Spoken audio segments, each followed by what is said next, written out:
I also do a lot of legato stuff.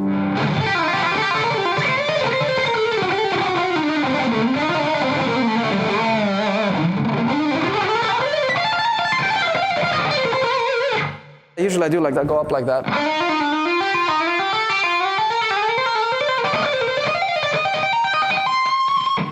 That's a cool thing. Kind of like I do like moving up like that. And then go up diatonically.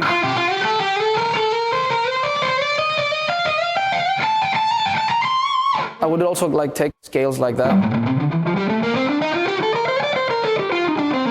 Sorry. The standard stuff, just to get like all these exercise stuff. It helps you to learn all positions, and then you can make combinations. You can make your own little licks,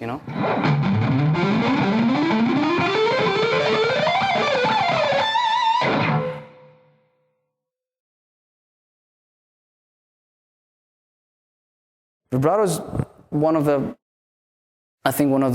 most important parts of and identifiable parts of my style, I think, and having your own vibrato is very important, and I practiced that for many years, So what I basically did was I would practice like on each string and each finger and try to do vibrato, like.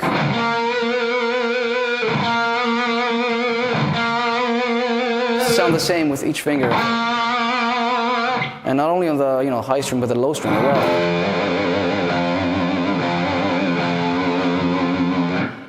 That kind of thing, and of course, not only controlling the string like that, but also being able to bend and do vibrato, that was actually pretty difficult,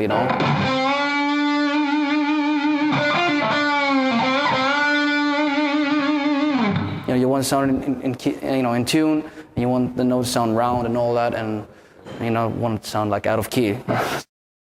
And of course, there's other types of, different types of vibrato, and it depends on the song you play and the tempo you're playing. It could be, more like violin type, a bit slower, a bit wider, or it could be faster and more aggressive, like.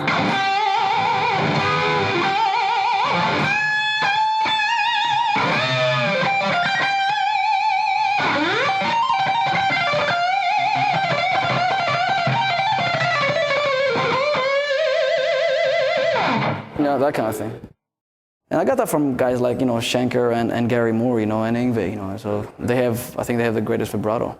And of course, Zach is a guy that has a very identifiable vibrato. It's very wild and very, very wide as well, so.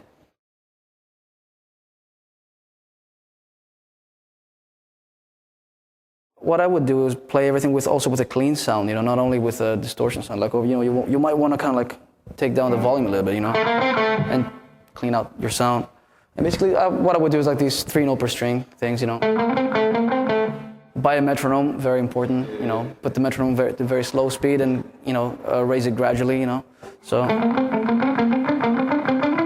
do these kind of exercises, like single string exercises on every string, 2-string exercises, stuff like that, Because you gotta know how to, that's the big problem, how to go to the other string without having all this noise. So that's the big problem, right? So, just gotta start very, slow. Or you could just do that. And remember, you always have to start with the downstroke, very important, so you keep count of.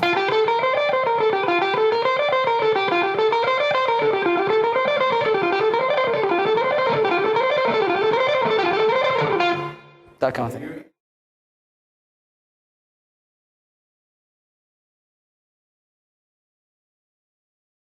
Well, that's the thing, it's like when I walked in, the situation was already written, mainly. Okay. All the album was written, so what it basically needed was a real guitar player to lay down the riffs and the solos, because Kevin Churko, the producer, he had made the songs with Ozzy, and while he did play the guitars originally, he's not a guitar player, so there were some parts that were not really, like something that a real guitar player would do. So basically what I did, I went in there and basically told him, maybe, he said, how would you do it? So I said, I would play it like this and that. So there wasn't any writing involved, but more like, kind of like changing stuff around to adjust it to how I would do it,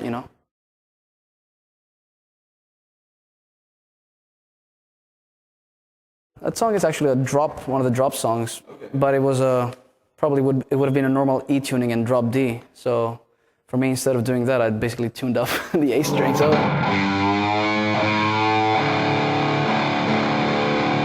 the riff is like.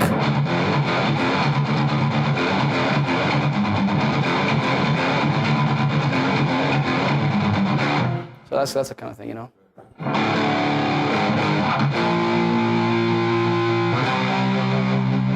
Yeah, that's the main riff, basically.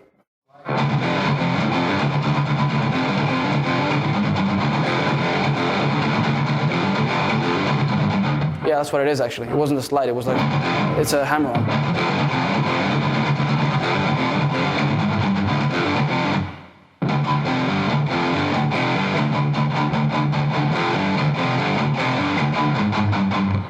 Well, the intro lead is like.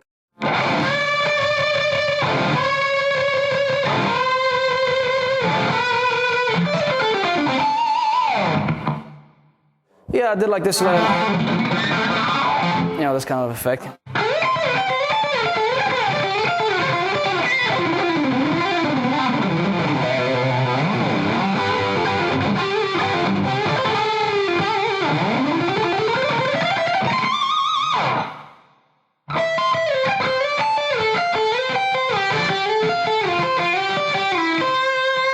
And then what is this, probably like a Dorian mode or something?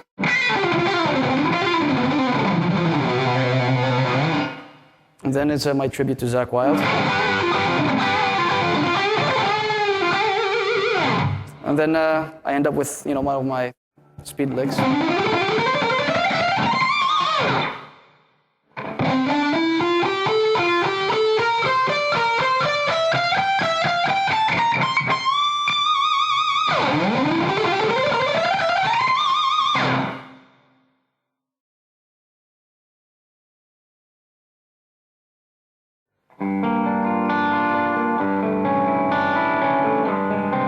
Kind of like trying to get into the vibe of, Randy meets Jake or something,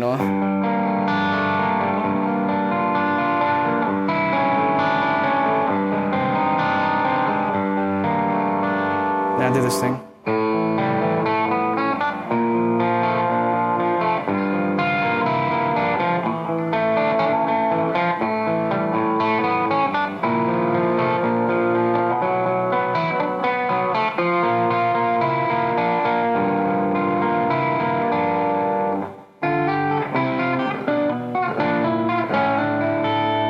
A little bit of this classical influence we're talking about there, maybe a little bit of the Randy stuff that he was doing. D, like an.